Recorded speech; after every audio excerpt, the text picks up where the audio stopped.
Oui, et donc, et alors maintenant, l'économie, ben, on a fait l'économie mondialisée, Oui. monde mondialisé. Comment il nous a dit Sarkozy, si, il avait dit dans une interview en 2000, Comme je les écoute pas, le nouvel ordre mondial, Oui, ordre mondial, qu'on ne pourra jamais arrêter, qui était indiscutable et tout ça. Ça, vous prenez quelle position là-dessus? Parce que moi, je suis pour le dialogue quand même. On ne nous impose pas les choses. bon, mais ça fait longtemps qu'on ne demande pas notre avis. Quand on voit qu'on a, combien de fois on a fait des modifications de la Constitution en France.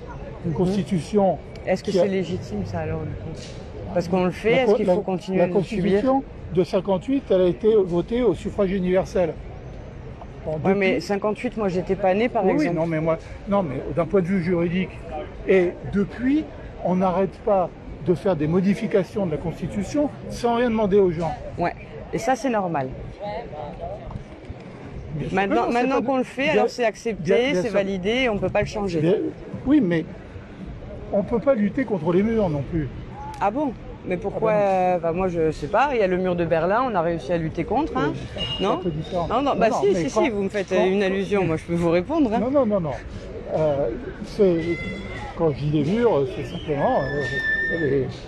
il y a des gens qui ont le pouvoir, qui ne veulent pas le partager, ou se le partager entre eux. Et il y a le plus grand nombre à qui on sert la démocratie depuis des années, parce que c'est marqué sur nos écoles, tous ces principes-là. Moi, je me souviens très bien, j'avais 5 ans, je m'en souviens très bien. J'étais en dernière année de maternelle et on m'a matraqué le crâne pendant toute une année par mes programmes scolaires pour me faire comprendre comment mes arrière-grands-parents, mes aïeuls avaient défendu la démocratie par la Révolution française. Donc en 1989, tous les programmes avaient été axés là-dessus. On nous a fait coudre des petits fanions, des cocardes. On nous a appris à défiler et on était fiers de voir ces mots sur nos écoles, liberté, égalité, fraternité. Et bien maintenant, j'ai 37 ans, ça fait 30 ans que ça s'est passé, ça. Et ben je suis perdue, et je ne sais pas quoi dire à mes enfants. Parce que la révolution, ça fait partie des mythes du pouvoir. Ah, là c'est un problème quand même. Si on regarde dans le détail, ça n'a jamais été, sauf sur certains rêveurs, mais dès le départ... dès le départ, c'est une arnaque en gros. Oui, il y a peut-être... je pense pas qu'au moment avant la Révolution, les idées politiques, elles étaient simples. C'est-à-dire on voulait du pain, on voulait pouvoir vivre dignement de notre travail. On voulait mais je pense qu'on voulait couper la tête du roi et mettre le pouvoir en place des banques. Au début, même pas. Parce que je suis désolée, Macron c'est un banquier à la base, donc il ne représente pas les intérêts. Mettre un banquier au gouvernement, c'est quand même la même chose que mettre un alcoolique à la cave. Pompidou aussi. Oui, c'est là qu'il a voté justement le fait qu'on arrête d'emprunter à la Banque de France et qu'on emprunte sur les secteurs privés. C'est ça qui a fait exploser la dette. Il faut le rappeler ça quand même. Depuis, la France, elle n'a jamais été autant endettée que depuis 73, cette loi de 73. La loi Pompidou-Rothschild. Parce que la libéralisation de l'économie, ça ne date pas d'aujourd'hui. Et vous alors, vous seriez plutôt proche de quoi? Des social-démocrates? Moi, je suis plus proche de personne. Non. D'accord. Je me reconnais. Vous défendez quoi alors du coup là comme idée, comme courant d'idée? À mon âge, je défends même rien. Après moi le déluge. C'est pas après à moi le déluge. Oui. C'est-à-dire que j'ai plus d'espoir. Ah bon, super. Mais vous avez des petits enfants quand même ou pas du tout? Heureusement parce que pour eux, sinon ce serait dur. Oui, mais moi j'ai 4 enfants, je suis très inquiète pour eux. Vous voyez bien que vous pourrez pas... Attends, un petit peu de suite. Allô, oui. Tu es où?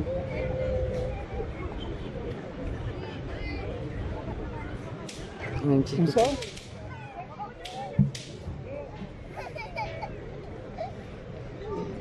Ah, d'accord.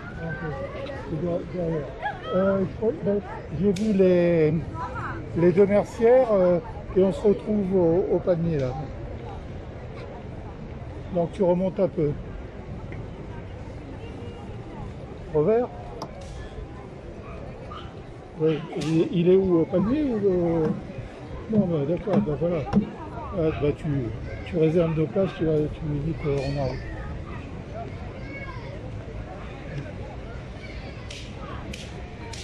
Donc ouais, à l'heure actuelle, vous dites, vous n'avez plus aucun courant d'idées. Mais quand vous étiez jeune, vous étiez plutôt trotskiste, anarchiste. J'ai été anarchiste, mais parce que bon, il se trouve que j'ai connu un peu comme Bandit, mais aujourd'hui. Vous l'avez connu à l'époque de mai 68. D'accord. Mais aujourd'hui, je vous en pensez quoi? Je ne reconnais plus. C'est la même chose. Et toutes ces accusations aussi il est rentré dans le Il a beaucoup d'accusations sur le dos aussi. Et tous les autres aussi, tous ceux que j'ai connus, maoïstes. Donc vous étiez à Paris à l'époque de mai 68?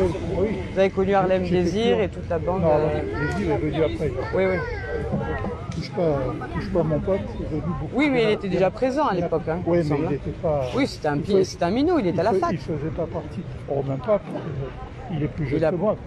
Ouais. D'accord. Et c'est comme 68, j'avais 19 ans. Et ouais. Mais non, mais quand on passe sa vie justement à se battre contre les moulins à vent, on s'épuise. Quand on voit bien, et puis le coup de grâce, c'est la libéralité, enfin le monde libéral. Moi, le coup de grâce pour moi, ça a été 2010, c'est le référendum sur la Constitution européenne. On a voté non et ils nous l'ont passé quand même. Là, c'est là que j'ai fini de croire aux institutions politiques et à croire à la citoyenneté et plus du tout à la politique professionnelle. Bien sûr. Mais c'est passé dans la tête des gens, ils ne se souviennent même pas qu'on les avait consultés, tellement ils s'en foutent maintenant, quoi. Tout le monde, dès que je parle politique, on me crache au visage bientôt. C'est devenu un gros mot, la politique. C'est terrible. Ici, surtout. Non, partout, c'est un fléau généralisé. Donc les gens se désintéressent totalement de la question politique et ça sert bien le système. Bien sûr, parce qu'ils se sont aperçus qu'ils n'avaient plus aucun pouvoir. Les gens? Oui. Si on a un très grand pouvoir. On a un pouvoir de boycott et ça les fait flipper. Parce que si tous ensemble on s'y met, c'est prouvé. Hein. En Inde, ils l'ont. Moi je suis désolée, on est en train de le faire. On est en train de le faire très activement.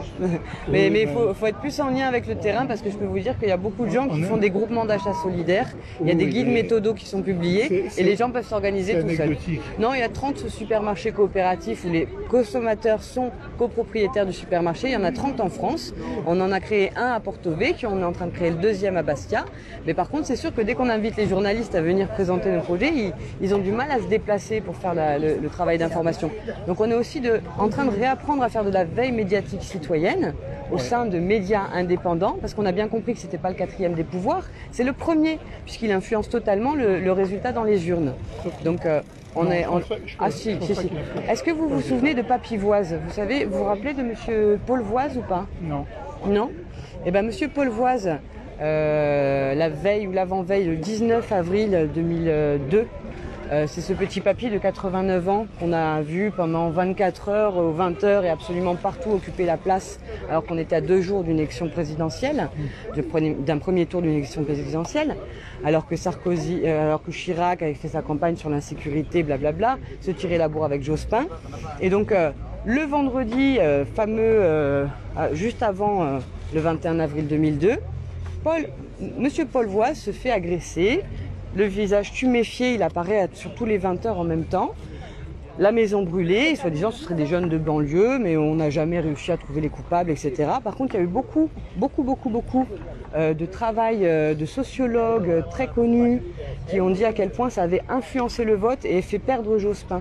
Le fait qu'on ait médiatisé. Il y a LCI, je crois qu'ils ont fait, en 24 heures, ils ont fait 27 reportages sur ce monsieur, parce que le samedi, vous savez, on ne peut plus parler des élections, c'est le samedi fameux silencieux. Et donc, il y avait eu un matraquage sur Paul Voise au niveau de l'information ce jour-là. C'est prouvé, je vous enverrai toutes les analyses sociologiques des gens qui ont... Jospin, il n'avait pas besoin de ça pour en tout cas, ça ne l'a pas aidé. Jospin n'était pas un homme politique. Ah bon? Il était Premier ministre quand même à une époque, il me semble. Il a eu des fonctions quand même hautement politiques. Dans sa tête, c'est pas un politique. D'accord. Un politique n'aurait jamais abandonné le pouvoir aux liens de débat. Ils ont un ego Ah non, mais ça c'est encore autre chose. Moi je vous parle de Paul Voise et comment la manipulation médiatique a fait perdre Jospin de façon prouvée par des sociologues très très aguerris. C'est même sorti dans Le Monde. Ils ont fait toute une campagne là-dessus, vous avez peut-être oublié. Ah bah moi je peux vous le dire.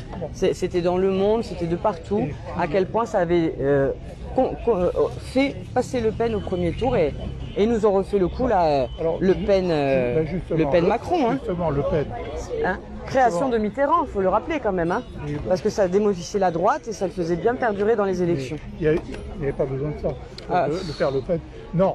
Quand même, depuis qu'il y a Jacques Attali et Séguéla qui aident, qui conseillent, on a quand même quelques soucis. Toujours du néolibéralisme. Les gens... De l'ultralibéralisme, moi je parle. Oui, d'accord. S'ils veulent se battre contre le libéralisme, ben, ils votent comment à l'heure actuelle? Ils arrêtent de consommer et de travailler pour eux. Non, ils votent pour Le Pen. Non, je suis désolée. C'est pas le vote qui va nous aider à sortir du problème. Tous les jours. Et c'est le Brexit, oui, mais... Le Frexit. Moi, je serais d'accord que la Corse fasse le Frexit déjà. Moi, non. Non, là, ça serait rigolo. Non, les cantons autonomes, voilà, comme en Suisse. Soyons des cantons autonomes et on fait des assemblées citoyennes locales et après, petit à petit, on part d'en bas plutôt que de partir d'en haut. Parce que ça ruisselle pas en fait, on a compris. On n'est pas des Suisses. Pourquoi? On est des humains. On a tous la capacité de pouvoir gérer ça comme en Suisse. Moi, je suis pour l'éducation populaire, vous voyez. On a 300, 400, donc plus de 400 ans de détournement du mot démocratie. Non,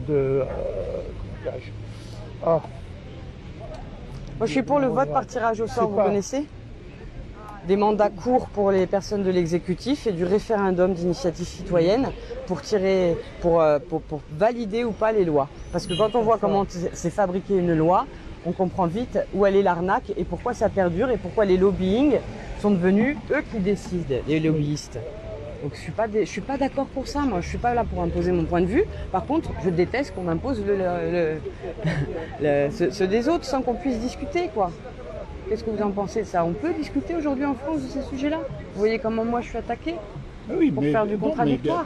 Bien entendu que les institutions ne sont pas dans cette optique-là. Bon. Qu'est-ce qu'on fait? On brûle tout? On essaye de renverser le pouvoir? Comment on fait? Soit on brûle tout. C'est pas comme ça qu'on va y arriver, la violence. Est-ce que la violence est nécessaire pour imposer ses idées? Je suis pas sûre, on va passer pour des fascistes. Donc moi, ce que j'appelle, c'est que chacun prenne conscience, par sa consommation, ne plus nourrir ceux qui posent le problème, par son travail, ne plus travailler pour eux, et éduquons nos enfants. Moi, j'ai fait 4 ans d'école à la maison, et ben, je suis sûre qu'ils sont beaucoup plus armés que par ce système maintenant d'éducation nationale qui se privatise. Comme l'hôpital, ça va se privatiser. Tout ça, les logiciels et tout ça qu'on nous vend. Peut-être pas. Si, parce que le rectorat me disait ils sont vachement bien. Même la 2e année que j'ai fait ça, j'ai dit je vais les réintroduire dans le système de l'éducation nationale. Le recteur qui m'a fait passer l'examen m'a dit non madame, ne faites pas ça, vous allez les gâcher. Et c'est à cause de lui ou grâce à lui que moi en rentrant là-dedans, je m'étais dit je vais les remettre. Je suis sortie de là, j'ai dit non, je peux plus. J'ai fait la maternelle et la primaire. Arrivé au collège, je me suis dit en 6 mois, j'ai un délinquant, j'ai un petit consommateur qui va être influencé par la mode et qui ne va pas du tout s'émanciper par le savoir et la connaissance. On les dégoûte du savoir et de la connaissance. 30% arrivent, ils savent à peine lire et écrire en 6e. Et là, avec la génération de ceux qui auront fait le CP avec le masque, je ne vous dis pas les désastres que ça va créer. Hein, soi-disant pour nous protéger. Et le bac à la primaire, ils vont prendre maintenant. Tu es analphabète, tu as le bac aujourd'hui. Ça fait longtemps qu'ils veulent supprimer le bac. Oui, parce qu'on montre l'arnaque du bac. De région en région, c'est pas du tout les mêmes niveaux d'exigence dans les corrections. Moi, je viens d'un lycée très élitiste qui se vantait d'être le 5e meilleur lycée d'Île-de-France après Louis le Grand et Henri IV. On nous a mis une pastèque, une pression pas possible. Tout ça après, là, on nous a fait découvrir Bourdieu et la télé. Et après, maintenant, dès qu'on remet en cause n'importe quoi, on devient des complotistes. Donc voilà, avoir de l'instruction aujourd'hui, c'est être complotiste. Aristote, complotiste grec de moins 680 avant Jésus-Christ. On en est là. Alors à quoi ça sert d'aller à l'école pour apprendre la philosophie et l'histoire pour que le devoir de mémoire ne se fasse plus en France? À quoi ça servait? Moi j'aurais préféré jouer dehors. Parce qu'on m'interdisait, on me disait reste assis sur une chaise. Hein, j'aurais mieux fait d'aller jouer dehors plutôt que de pleurer à l'école parce que j'ai été malheureuse. Donc il y a un gros problème aujourd'hui quand même. Hein. Oui, mais enfin, je pense pas qu'il soit particulier et exclusif de Monsieur maintenant. Jean Zuccarelli au téléphone. Allez, il m'a vu mais il part vite. Hein. Oui, bah, Bios non plus, c'est pas un homme politique. Ah non, ça je crois qu'il y en a... Montrez-moi un homme politique parce que je ne sais pas à quoi ça ressemble en fait. Je crois que j'en ai jamais vu. Simeone, vous voulez qu'on en parle sérieusement? Non, mais je dis pas que je suis pour lui. Moi non plus. C'est un homme politique? Mais oui, parce qu'il franchement, j'ai connu son papa, je peux vous dire que le pauvre, hein, parce que j'ai pas envie de rentrer, j'ai suffisamment de problèmes avec ces gens-là, mais quand on voit ce qui se passe et ce qu'ils défendent, merci bien. Je dis que c'est un homme politique parce que justement, il manœuvre. Politique, ouais. Il manœuvre. Puis politique peut-être, mais c'est bon là. Où est-ce qu'il était ce monsieur le jour des 250 ans de la commémoration de Pontenove, par exemple? Il était où? Vous savez, vous? Moi, je le sais. Oui, mais enfin, bon, vous voulez qu'on en parle? Non. Bah non, personne ne va en parler parce que c'est gravissime. Si on choisit une nation, on y habite et on fait son alia. Oui. Bah oui, bah oui. Sinon, on ne vient pas défendre ici des trucs qu'on ne respecte pas. La terre corse, elle est là pour être défendue par les gens qui y vivent et pas pour des intérêts qui sont étrangers. Voilà. Donc si vous avez une binationalité, vous en choisissez une et vous la défendez bec et ongle et vous y habitez. Vous venez pas ici prendre des voix et puis faire tout et n'importe quoi pour servir votre frère, hein, en desservissant un Corse. Donc je suis désolée, il y a des gros soucis et les militants politiques qui affirment haut et fort qu'il y a de l'escroquerie là-dedans, ils n'ont pas à être inquiétés au niveau de leur famille. C'est gravissime, c'est ça du totalitarisme, ça s'appelle comme ça. Oui, mais... Et qu'est-ce qu'on fait alors? C'est la société qui est comme ça. Ah bon, il n'y a rien à faire alors, suicidons-nous, parce que la société est comme ça, il n'y a pas d'avenir. Moi, j'ai pas envie de cette société-là, donc je serais prête à faire la kamikaze s'il le faut, mais j'ai pas envie de cette société-là. Ah ben, il n'y a pas beaucoup de monde qui en a envie. Bah oui, mais qu'est-ce qu'on fait alors? On subit. Parce que tout le monde se pose la question, comme vous. Qu'est-ce qu'on fait? On fait un média. Bah si, on en a plein, mais on les fait taire. On fait tout pour faire taire les gens qui ont des solutions parce qu'elles ont vu que ça marchait et on empêche le débat contradictoire. Donc ça, c'est quand même affolant. Moi, hier, j'ai vu un adjoint au maire sur la place Saint-Nicolas et je lui ai parlé de l'événement qu'il y a eu l'après-midi sur la place. Je ne sais pas si vous en avez parlé. Donc il y avait différents collectifs qui ont fait venir des invités un peu controversés pour créer du débat contradictoire. Et bien, l'adjoint au maire, je lui dis, regardez, vous allez venir cet après-midi, ce serait bien qu'on puisse faire un débat un peu animé, public, avec des pour et des contre, pour apaiser aussi cette espèce de... On nous fait du diviser pour mieux régner, mais si on discute en bonne intelligence... La division, ça fait un moment... Ça fait le jeu des puissants. Qu'on a provoqué. Hein, oui, bien sûr, ça passe hier, on est d'accord. Donc l'élu de Corse au conseil municipal de Bastia, quand je lui ai dit ça et qu'il a compris que je lui parlais de trucs, il a fait « Ah non, mais moi je suis rationnel. Mais il courait. J'ai dit « Mais vous êtes rationnel de quoi? Donnez-moi quelques arguments, qu'est-ce qui se passe? Ah non, mais moi je suis pas conspirationniste, et nanana, je veux pas discuter. Donc c'est pas je pense donc je suis, c'est je pense donc je fuis le débat. Arrêtons. Oui, mais... Il y a même un monsieur, j'ai fait un micro-trottoir une fois, il me dit « Non mais madame, il faut arrêter de penser. » Au secours, qu'on puisse dire ça, il faut arrêter de penser. Pareil, donc c'est quoi? C'est je dépense donc je suis. Hein? Dépensons au supermarché, arrêtons de penser. Au secours. Qu'est-ce qu'on peut dire aux jeunes? Qu'est-ce que vous auriez comme conseil à donner aux jeunes pour essayer de sortir un peu de ce marasme-là? Quelles sont les solutions de sortie? Les jeunes sont devenus les premiers consommateurs.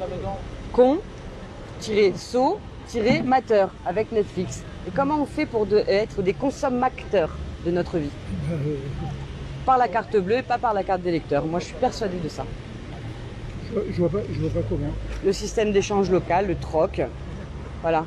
C'est pas le temps, c'est de l'argent. C'est quand on prend le temps de repenser la société. Ça, c'est une sacrée richesse. Mais comme on est toujours en train de courir abasourdi par de l'information qui arrive dans tous les sens, on n'a plus le temps de rien. Oui, je dis, repenser la société, on l'a fait justement la génération de 68, on a vu que... Eh ben, on se sert de ces erreurs-là pour essayer de s'inspirer, à part les reproduire. C'est ça l'évolution. Et à l'époque, justement, la rêve évolution. Il n'y avait pas le néolibéralisme. Pas encore. Ouais, ça commençait. Mais ils n'avaient pas autant de place sur le marché. D'ailleurs, Napoléon, au niveau de la constitution de la Banque de France, il y a beaucoup à redire aussi. Hein. Moi, je suis beaucoup cet historien décédé. Ça va Oui. Vous connaissez Henri, oui. Comment il s'appelle maintenant? Je voudrais bien, mais prendre rendez-vous, etc. Et puis elle a pas l'air de vouloir changer le truc. Hein. Il n'y a personne qui a l'air de vouloir changer le truc apparemment. L'historien qui a fait 8 heures là, de thèse sur la biographie de Napoléon, c'est Henri, un Suisse. Oh là là, il faisait sur la télévision suisse. Enfin voilà, il parle très bien de comment a été construite la Banque de France. Je vous invite à regarder ça, il explique ça dans des petites vidéos. Il est décédé maintenant. Hein. C'est ce que je vous dis, c'est l'économie avant tout. Oui, voilà, au détriment de la nature et de l'exploitation humaine. Voilà. Et comme disait Coluche, le capitalisme c'est l'exploitation de l'homme par l'homme, le communisme c'est l'inverse. Bon, moi je vais aller par ici, alors je sais pas si je vous retiens d'ailleurs parce que j'espère que vous aurez trouvé le débat intéressant quand même. Oui, mais... bon. Oui, mais... Moi je suis venue mettre en oui-méisme, attention. Oui. Je suis très forte à ça, je fais de l'aïkido mental. Mais le problème, c'est que je n'ai plus la foi. D'accord, c'est une question de foi et de spiritualité alors. Oui. La foi en l'homme, la foi en quoi? La foi, ces idées-là, il faut avoir la foi. Ouais, mais justement, on en a marre qu'on nous raconte des histoires. Il était une fois, on en a marre, on veut de la bonne foi au lieu de la mauvaise foi. Et une fois de plus, ben, là j'ai l'impression que c'est les femmes qui vont inverser le truc parce que les hommes, ils ont plus rien dans le pantalon, j'ai peur. Peut-être, je ne sais pas. Moi, quand je regarde ici, toutes les femmes qui sont par là, qui ont... il faut qu'elles aient le sac Gucci. Etc. Ouais, bien non, mais ça c'est... Je vous parle des femmes, je vous parle pas des courdasses. Ça n'a rien à voir. Je ne suis pas un article de mode. Voilà. C'est quand même des femmes. Oui, mais justement, il faut qu'on les sorte de cette espèce de paraître pour redevenir des êtres. Voilà. Ah, mais ça, moi, vous savez, je suis quelqu'un de challenge. Dès qu'on me dit jamais, j'y vais encore plus. J'adore ça. Oui, mais vous cassez le nez. Non, pas du tout, parce que c'est par l'éducation. Moi, j'ai 3 filles. Ne vous inquiétez pas, elles ne sont pas des copies de mode. Elles n'en ont rien à faire complètement. Mais pour pas qu'elles deviennent comme ça, vous avez dû... Il faut les instruire. Vous avez dû les enlever. J'ai fait l'école à la maison. Voilà. Tout à fait. Bon. C'est terrible quand même. Voilà. Alors que la majorité elles vont quand même à l'école. Les enfants... C'est en train de changer. Hein. Il y a de plus en plus de parents qui font l'IEF. C'est chaque année, l'académie le dit. Hein. Il y a de plus en plus de familles. Moi, je n'en connais pas. Bah, piano, vous allez voir. Ça va sortir. Allez. Et toi? Je vous laisse. J'ai un problème de poumon avec cette pollution, c'est rude. Enfin, c'est raccord avec la période. Oui, peut-être l'usage du masque en permanence. J'ai beaucoup de témoignages de gens qui ont des gros problèmes de poumons parce qu'ils ont porté le masque toute la journée. Eh ben, je vais éteindre le feu sur la société corse parce que ça brûle de partout. Et ouais, 2 arrosoirs ne suffiront pas. De semer et d'arroser des bonnes idées. Voilà. Non, c'est pas mes idées. Je suis un émetteur. Moi, il y a des lanceurs d'alerte, moi je suis une lanceuse de solutions, mais c'est pas mes idées, c'est celles que j'ai trouvées. Oui, sauf que c'est devenu bien plus grave pour nos amis qui détiennent le pouvoir. Les lanceurs de solutions, on les plombe. Ça veut dire ne pas acheter de plastique. Exactement, sauf en récup. Et c'est pas facile. Et bien justement, on est en train de créer une boutique 100% vrac, sans déchets. Tu viens laisser ton bateau là par là. Oui, il est un beau capitaine de navire, mais alors il sait pas trop quelle direction prendre le capitaine de navire là. À droite, à gauche, je tourne en rond. J'essaie de ne pas me laisser guider par le courant. Oui, ça c'est sûr, mais c'est pas facile, hein. Il y a une sacrée tempête. C'est déjà beaucoup. Merci pour cet échange en tout cas, bon dimanche.